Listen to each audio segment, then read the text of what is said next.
Hey, welcome to my channel. Welcome back to my channel. I'm Susan Lynn. I'm a psychic, medium, spirit navigator. Today, I want to talk about resilience, how to get through caca, right? How to just get through those hard times in your life that are going to happen, right? As a human, we're just going to experience loss, pain, grief, challenges, letdowns, betrayals.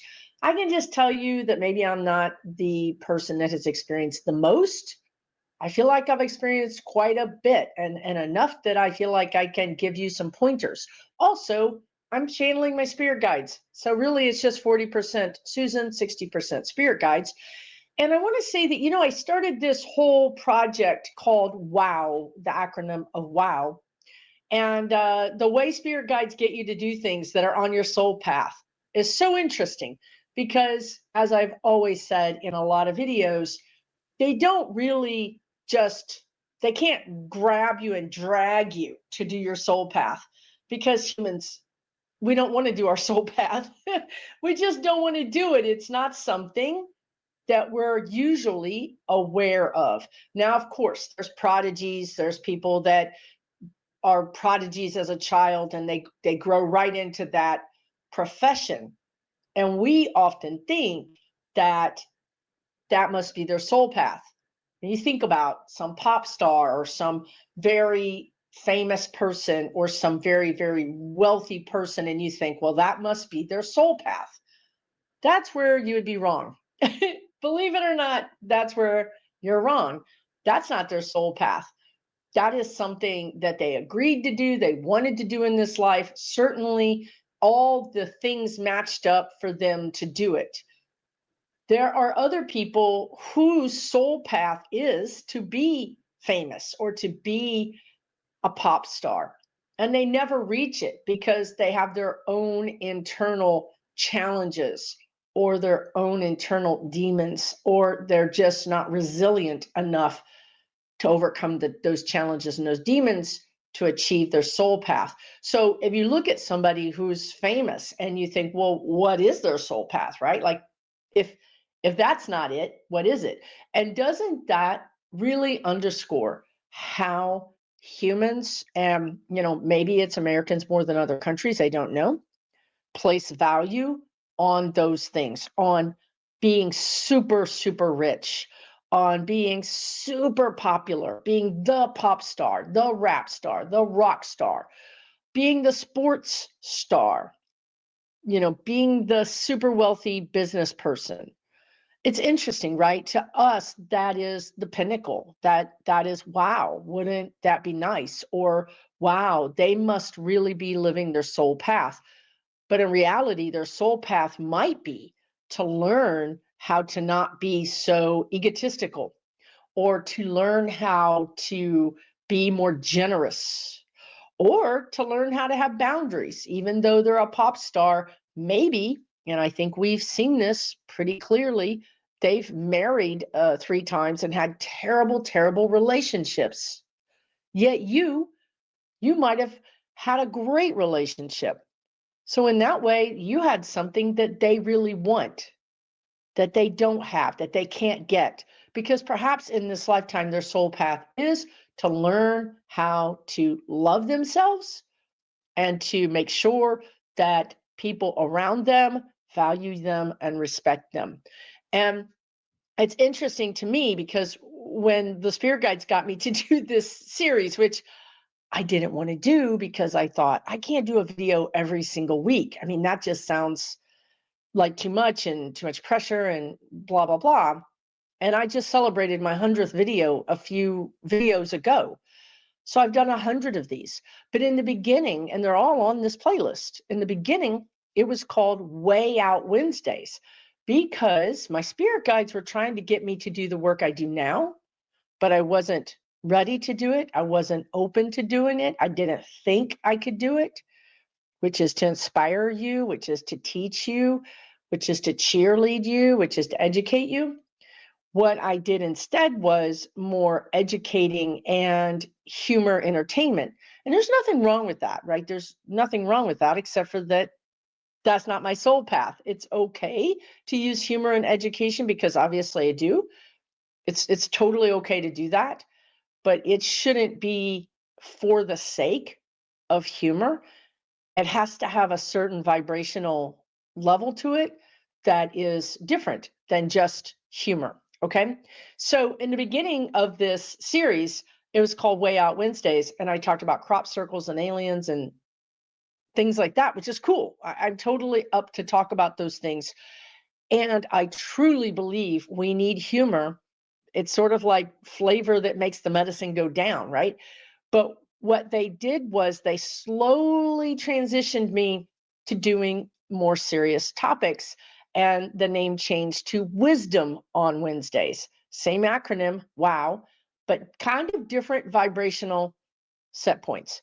And I realized that all the videos that I've done under this, which has been the majority of them, probably 80% of them, under this new vibrational energy of Wisdom on Wednesdays, has prepared us for where we are today. And for us in this time calendar, it is a very fraught, difficult time in our society where there's a lot of challenging political scenarios going on. And people are feeling unsure and unsafe, and we don't know what's going to happen. When you're watching this video, it could be 2030. I don't know. But if you're drawn to this video, you're drawn to it for a reason. You're drawn to it for some vibrational reason. And that's okay. That's part of the message here today, is to be in the flow, is to, when you're more in the flow, you're more resilient. And if you're more resilient, you're going to be able to kind of get through those crushing losses that we're all going to have, whether it's a political loss, whether it's a relationship loss, a job loss, an actual grieving of a human that's been lost. These are the, what are the words they're saying? These are the something in trade. I don't know. This is what happens basically. Stock in trade is what they want to say of being a human. This is normal basically for being a human. No human is going to go through their human life without having losses. And I think that as we go into the 2025s and 2030s, we're less prepared to deal with loss. If you think about in history, in the 1900s or even the 1950s and the 1970s, we all went to funerals. First of all, we had funerals. Second of all, we went to funerals. We had open caskets where we looked at that person, because humans kind of need the closure. They kind of need to set their brain to this new reality.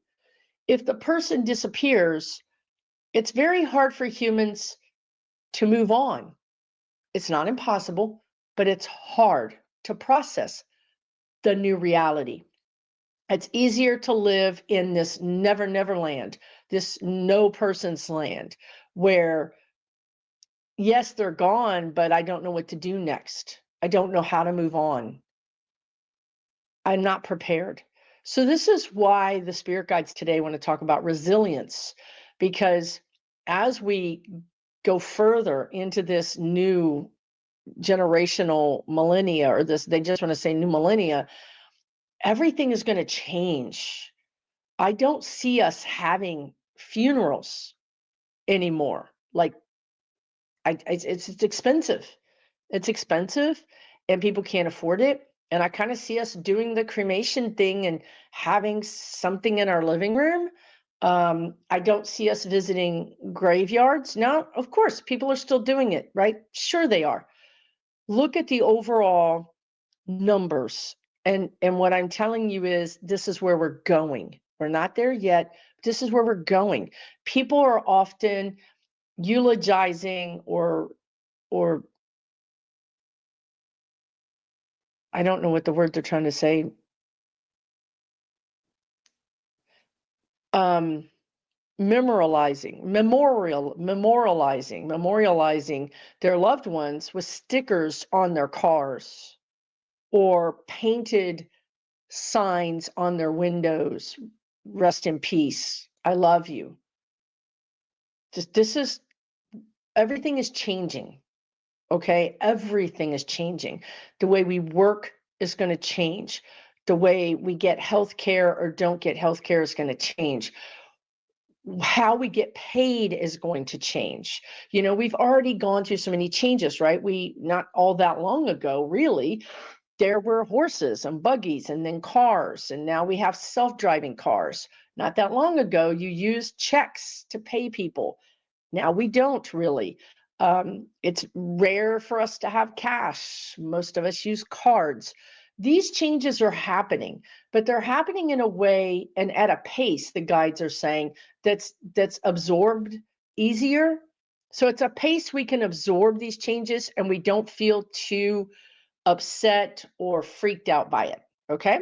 Guess what? Now we're going into a faster pace where things are going to be changing much, much faster. And it's going to be hard for you to adjust. Again, they're showing me this is why they talked about funerals, because having that space, taking that time, taking those couple of hours and time out of your life where you are honoring this human being who's no longer here, maybe with a slideshow or a gathering. And for sure, there's their body. And you get to honor that. That is a mile marker. That is a transition point. Well, now our transition points are just going to be coming at us fast and furious. And we never get an opportunity to pause and say, wow, this is very different, because you're just pushed into the next thing. You're pushed into the next thing over and over again, and you never get a chance to pause. And what that does is it creates this situation where you're never really accepting the changes. You're never really ingesting them or understanding them or even coming to terms with them, and maybe not even accepting them. They feel pushed upon you. I didn't agree to this. This is what we're doing now. This is what my work is requiring now. This is what my state is requiring now. These are the new laws. I didn't agree to this. I just have to accept it. And then before I even know what's going on, there's another new change. Okay. So being resilient allows you to move through these changes, keeping your identity in check, keeping your autonomy, your agency in check. This is very important, because when these external changes that are big happen to humans, we go into fight or flight, which is fine. That's why we have it. We're like, I just need to get through this. But what happens if the things keep coming and you never get through it because the next thing is here? Well, what happens is your nervous system is shot, absolutely shot. And then what happens is you're at risk for getting sick, for getting an autoimmune disease, for getting ulcers, for having anything and everything that your nervous system could backfire and cause. So this is kind of a warning heads up. Like, I'm channeling this. I had no idea what I was going to say. There's no script here. It's just me and you and the spirit guides. So here's some things they want you to do.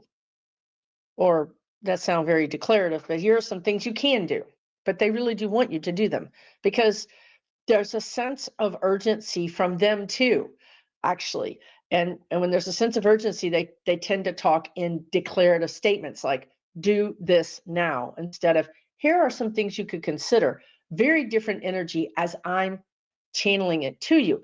So here's some things they want you to do, because I asked them just briefly why, and they said because humanity depends on it, because the humane part of humanity depends on us keeping our wits about us and not flaming out, not losing our ability to be effective humans. So this is an important thing, okay?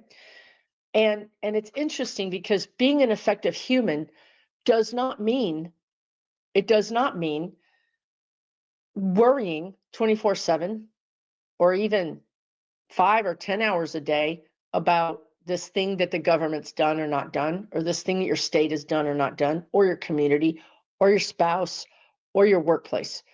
Because we all know, right? Let's just admit it. Worrying is worthless. Worrying is worthless. It doesn't get you the desired results. It doesn't help you become better at anything. It doesn't teach you anything. Okay, so let's just put worrying in the right perspective right now.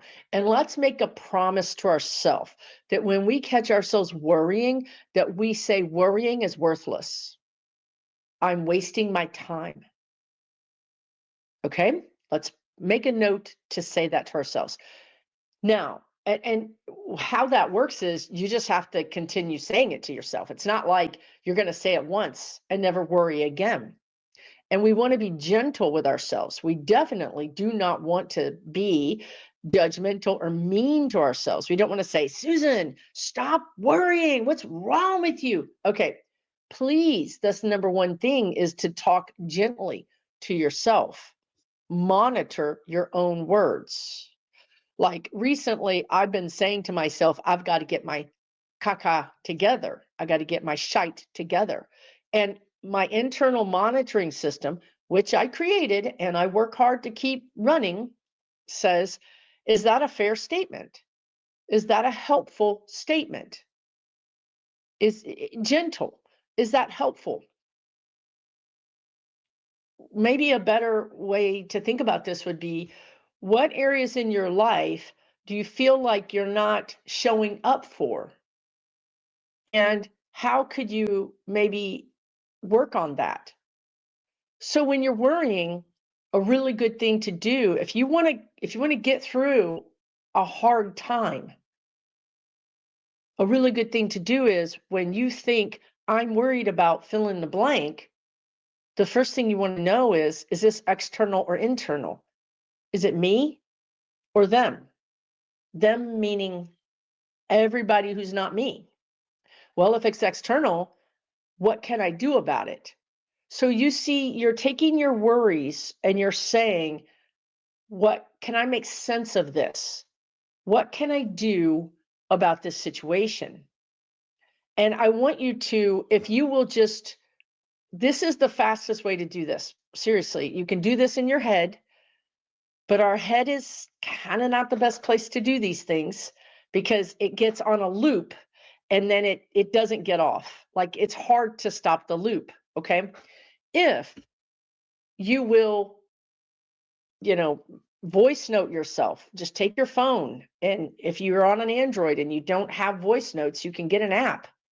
If you're on an iPhone, it comes with your notes, push record, and you can record right into your notes and just record. I'm thinking, I'm worrying, I'm concerned about this external thing, and I don't know what to do about it, but I'm making this note to myself to come back later. You've taken action. Your brain can now move on. Okay. If you want, you can type it into your phone in the notes. If you want, you can email yourself. You can get an old-fashioned notebook and write it down. But if you'll do this, you're basically telling your brain, okay, I've done the task. You can move on now. Okay, so now let's say you do that and you're like, okay, well, Susan, I really am worried about these external factors and I'm deeply worried about it and it is external.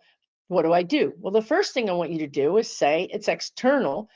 What are the odds of this affecting or impacting me or my family? Me or my family or my pets? What are the odds? 50%, 0%, 99%? What are the odds? Because again, when you engage your analytical mind, your brain gets off the doom scroll hamster wheel, which has no beginning and no end. It just goes around and around and around. But now you've engaged the part of your brain that's the reasoning part of your brain. And the reasoning part of your brain is like, oh, okay, It's 99%. This is going to impact me. Well, then guess what? That's important to you. That external situation is important to you internally. And then what you want to do is, what are 3 things, not 20, 3 things I can do? What are 3 action steps I can take? Maybe that's calling a family member and just talking to them. Maybe that's Googling, what do people do in this situation? Maybe it's reaching out to a community group or an online group. Maybe it's educating yourself. So you've done those things. Now, the key is, this is so important, and it's something that I struggle with, is stopping. Stop. After you've done something, stop. You're not supposed to do it for 10 hours straight. You're not supposed to do it for a week straight. You're supposed to start and then stop. We need to practice starting and stopping. That's very important, because you really only have so much energy to apply to this situation. And if you just continue draining your energy trying to figure out something, a solution, you're really not finding a solution. Let's be honest with each other, because I do this. 10 hours later, 1 hour later, I don't have a solution. I'm actually more confused than I was. So what you want to do is write these things down and then let it go and ask for guidance. So you took your problem, you wrote an email, and you sent it to your spirit guides. You got to wait until they send you guidance back. Now, let's say you wrote it down, it's external, and it's 50%. There's a 50% possibility that this is going to affect me. Well, then you're going to do the same thing, except for that it's only 50% of the anxiety, of the urgency. And you need to understand that. I think this could affect me, have a 50-50 chance. Now, let me understand how that's different than if it was a 95% chance. Because 50-50 to you, your brain, fight or flight, is going to say that's 100%. I promise you. If you put 50, your brain is going to say 100. So I want you to make a note. 50% is these actions, 95% is these actions. You need to tell your brain needs to figure it out, truly understand what is the real situation here. Okay? If it's 0%, be honest, it could be 0%. You write 0%, and then you write 50% and 95%. If this was affecting me 0, 50, and 95%, what would I do? So then you can see very clearly, this is not affecting me 95%, and it's not my problem. There's probably another problem that's affecting you 95%. But I'm about to say something hard here, which is really true, which is that the things that are our problems, we don't look at. We distract ourselves from our problems by making that person's problem our problem. So, and I've talked about this before, not too long ago. If you're overly upset, angry, sad, emotional about something that's happening with somebody else, then that means that you're allowing those feelings to come out for them, but not for you. It's not safe for you to feel upset or to cry or to be hopeless or upset or angry or grieve. Those feelings are not safe for you. So instead, you exercise them, you let them out, the escape hatch, the vent is only open for other people. Okay? So if you've got 0% responsibility or threat, and yet you're feeling 95% anxiety, then that pretty much explains what's happening. You're using these other people's situation to have anger, because you can't have anger for your own problems. So it might be an opportunity to say, whoa, what are my problems then? If this isn't my problem, but yet I'm feeling this extreme anxiety about it, take a deep breath and let it out and say, what could be something in my life that I'm avoiding, that I don't have an answer for? For instance, a relationship, and there's no answer. I can't get out of it, but it makes me so mad, but I can't do anything about it. So I'm going to get so mad at this other injustice over here. And I'm going to direct all of my anger at that. Okay. So the first thing about resilience is figure out what's yours and what's not yours. And if it's yours, make a plan to deal with it. Get therapy, get help. Allow yourself to go through the stages of grief, 100%. But if it's not yours, let it go. Let somebody else deal with it.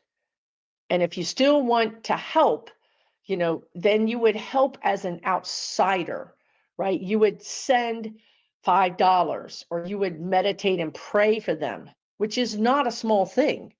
That is not a small thing. That is a big thing. It's just as important. Energy is just like money. The universe doesn't care about our cash at all.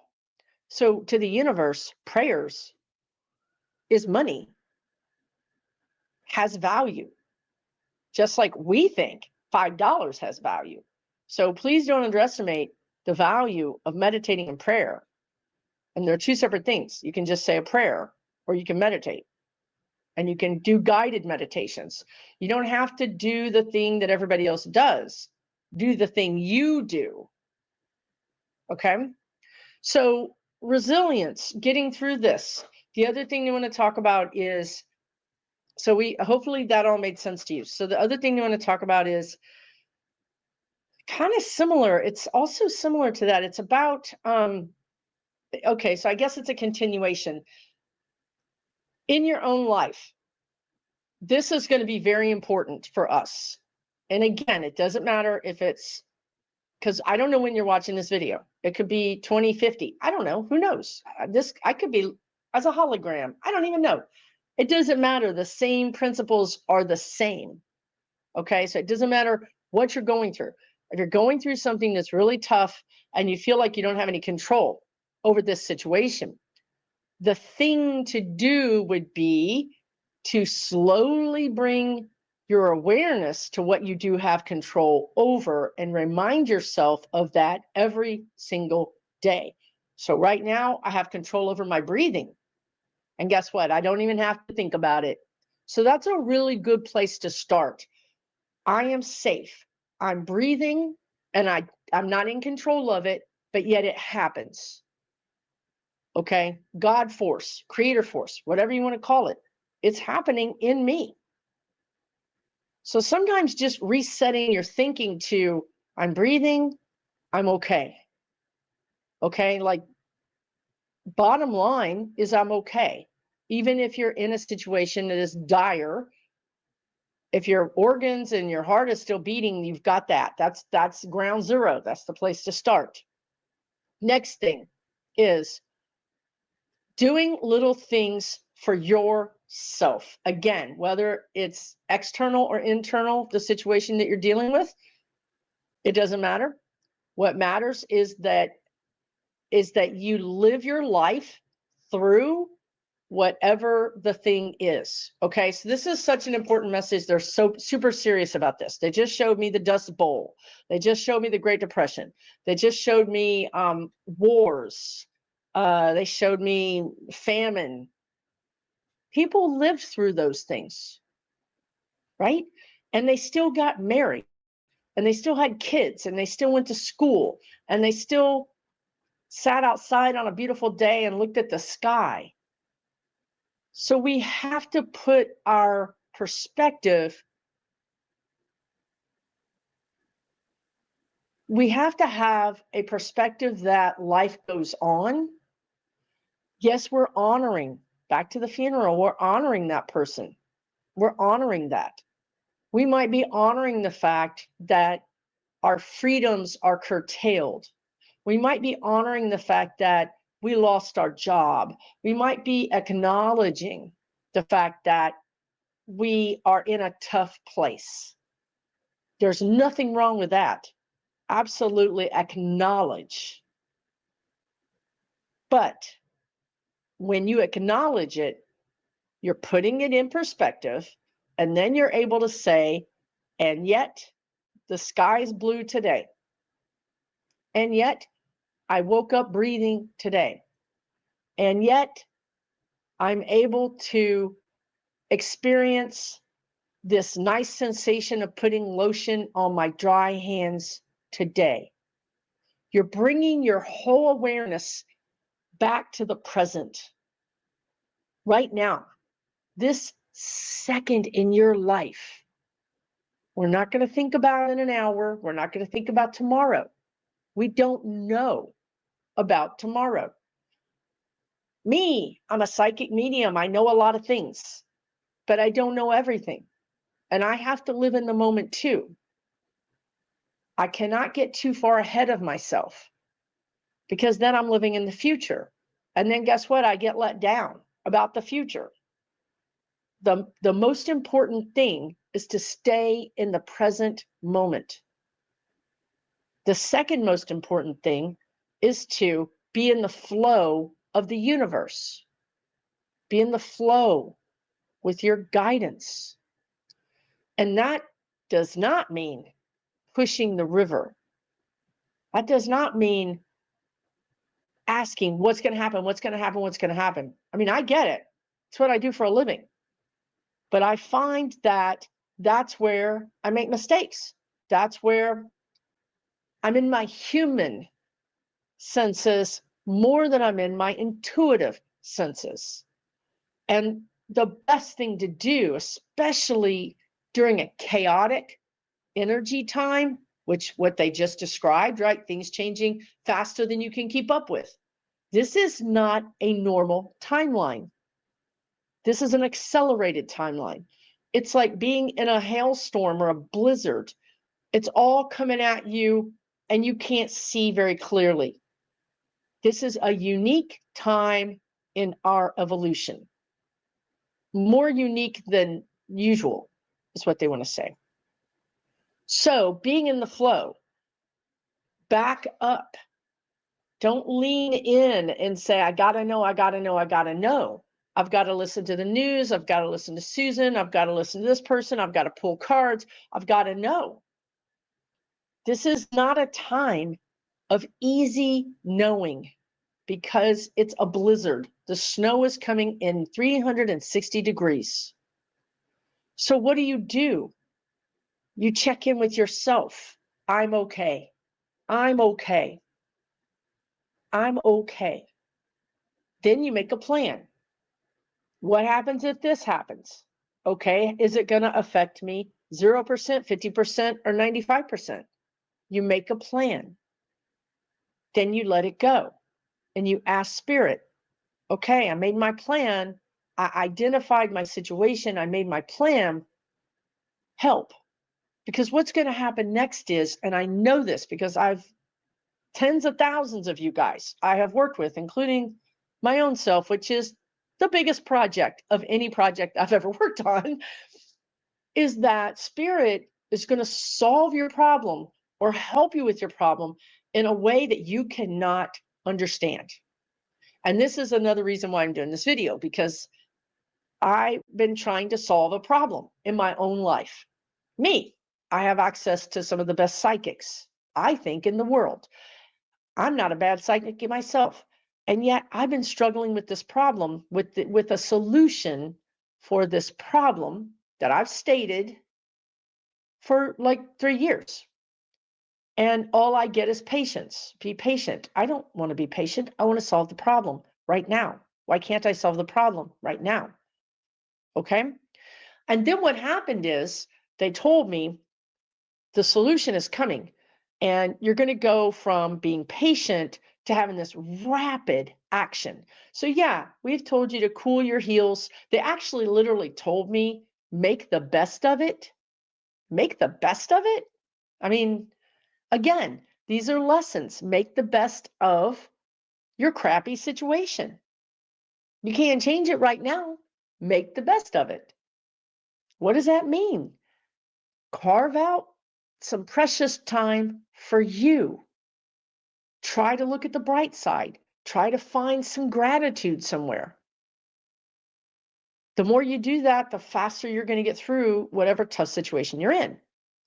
So when they solved this solution for me, part of the problem that it took a little longer was because I was not in alignment with the solution, meaning I did not feel, my brain did not feel that the solution was viable.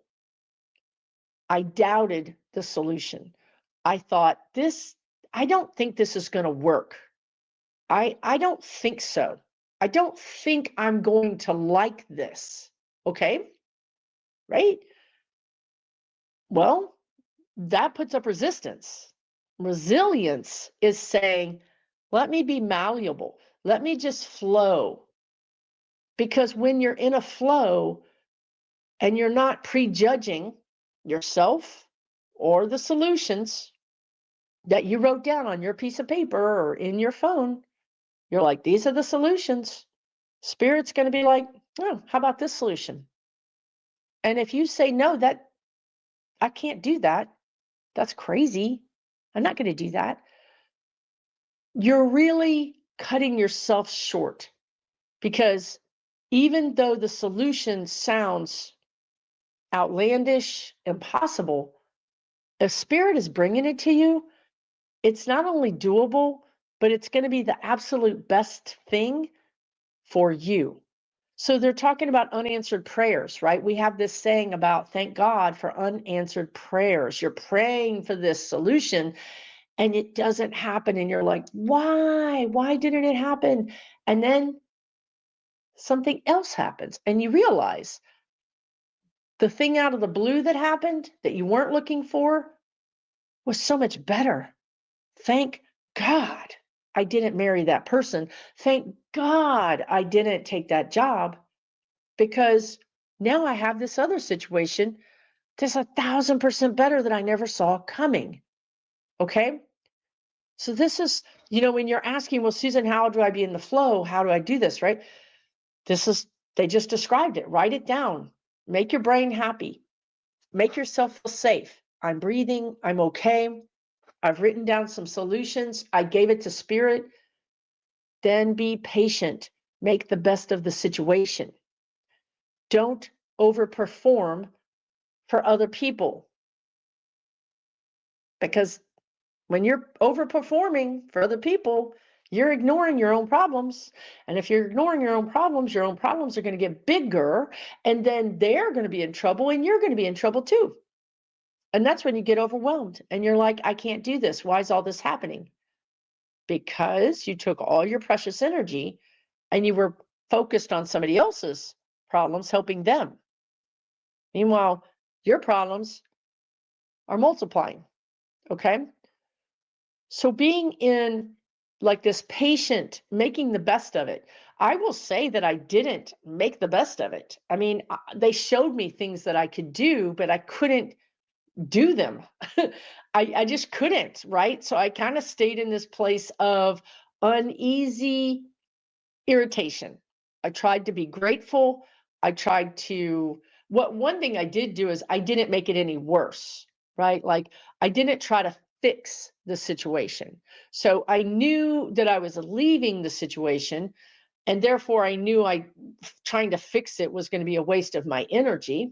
I didn't do that. I didn't make it any worse by expending time, money, effort on it.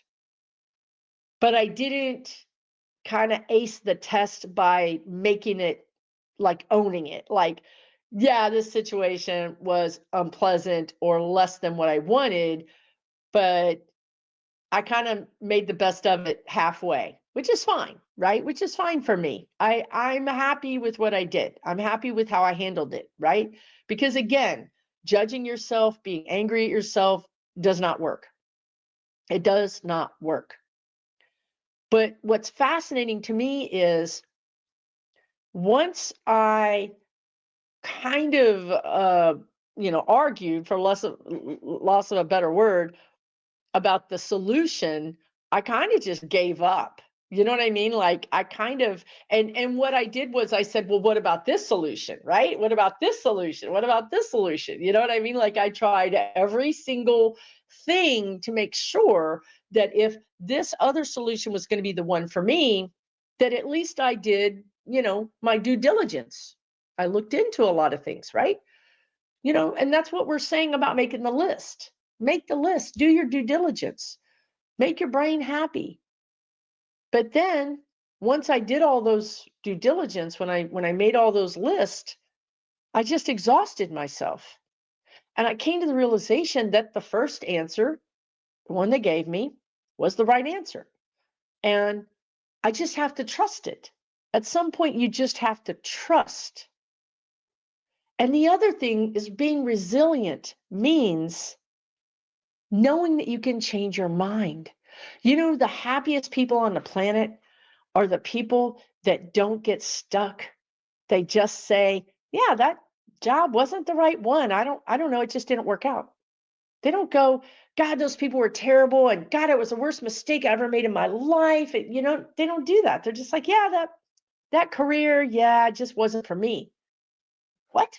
What do you mean it wasn't for you? You just changed careers? Yeah, I just changed careers. That's resilience. That's allowing yourself to be resilient, to be stretched like the rubber band, right? And what happens is when you have a strong core, you have a strong identity. You have that agency they talked about, right? Then you know who you are. And you can stretch this way, you can stretch that way, this way, because you know who you are.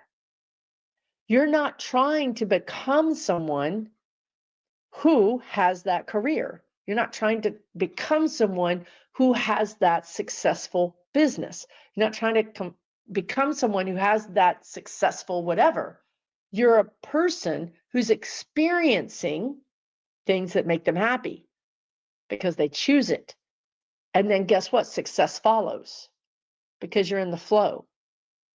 Because spirit says, you really wanted to be a business person, but you're not going to be a business person in the way you think. You're not going to be in a business suit in a corporation.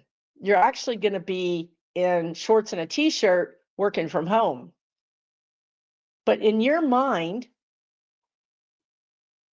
how you've been socialized or your culture or whatever, success looks like the business suit. So you fight. You're like, no, I have to succeed in this arena because my identity is this, which is outside, which is not true. Your identity is you're a business person. Your identity is you can make it happen. You don't need the corporate title. Once you understand your identity, then you're resilient and you can manifest your identity in lots of different ways.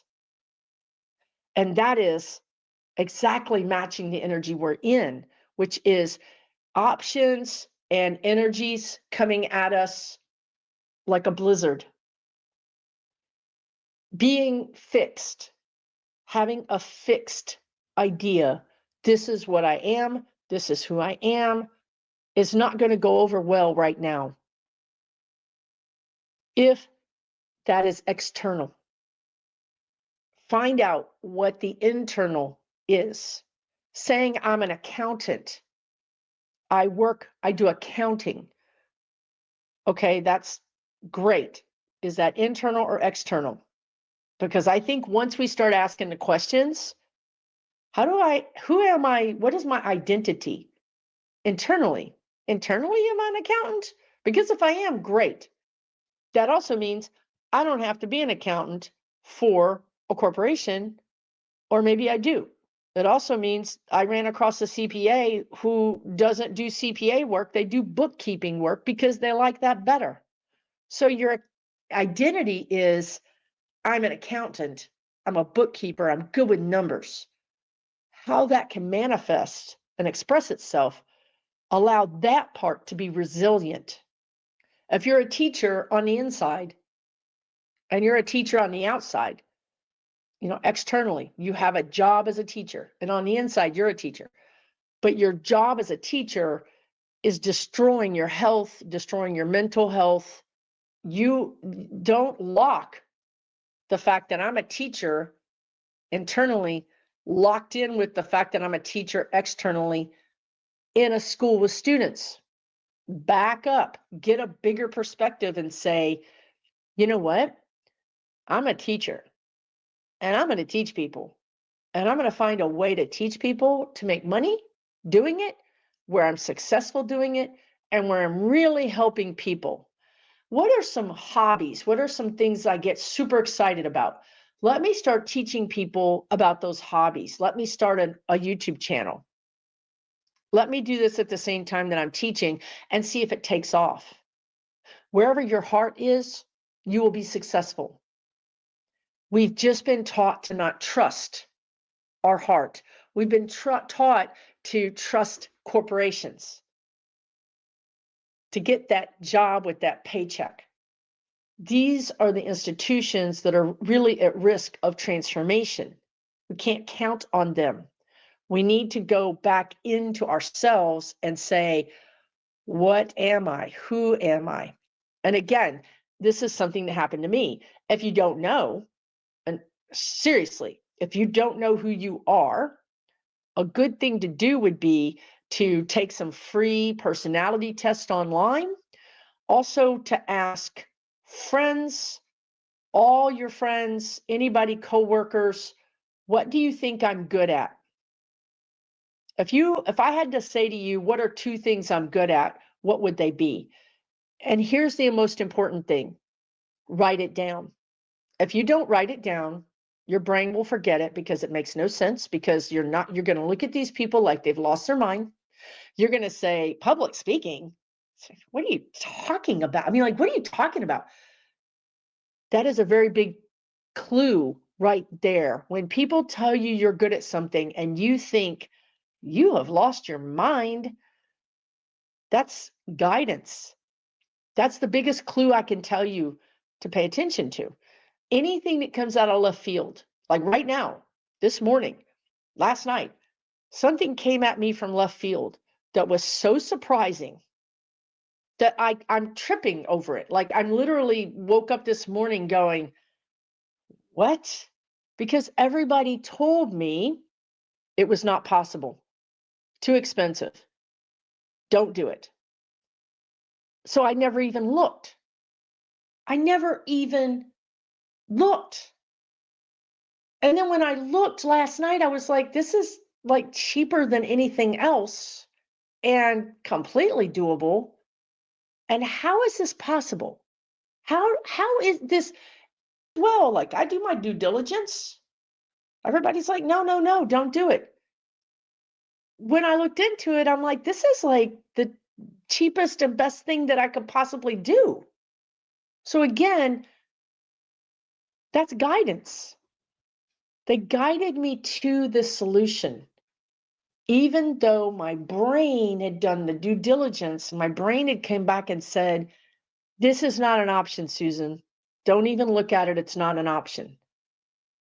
Spirit allowed me to find it and look for myself, and it is an option. And how did that happen, right? Like I'm sitting, it's after work, I'm chilling out, I'm in my chair, I'm just literally offline, right? Like I'm just open. That's how you get guidance. And I got an idea. That's claircognizance. I got an idea. You should look this up. And I thought, oh, okay, I'll look it. I had never looked it up myself. I took all these other people's word for it. When I looked it up myself, I was like, oh my God, this is too good to be true, which is another thing, right? So then we're like, no, that's too good to be true. But it's true. So be in the flow. Let spirit guides guide you. Let the guidance come in. Make your list, but then be open to something that comes in from left field, from outer space. and just give it a little bit of energy to see if maybe it could be possible. Don't just do what I did, which is like, okay, I trust all these people. This is not a solution. Turns out it is a solution. I don't understand how people told me it wasn't a solution. That they literally told me I don't even understand it. I don't get it. And I'm not gonna perseverate. I'm not gonna "Whoa, what happened? What happened? Can I trust you?" I'm not gonna do that. Because you know what? Maybe it's a solution that works for me. It's a shirt that fits me. Doesn't fit them. They don't like it. But I'm like, I freaking like this shirt because it's for me, not for them. Resilience. Allow yourself to be guided. Allow yourself to think outside of the box. Allow yourself to stretch. Thank you so much for watching. This was a long one today. Spirit guides just start chatting, and here we go, right? So if you're interested, I'm going to be leaving at the end of this video right here a link to watch or to see the playlist of over 100 videos that are free, you guys. If you're doing nothing else, just turn on a video and see if it clicks with you. If it does, great. If it doesn't, go on. Resilience, right?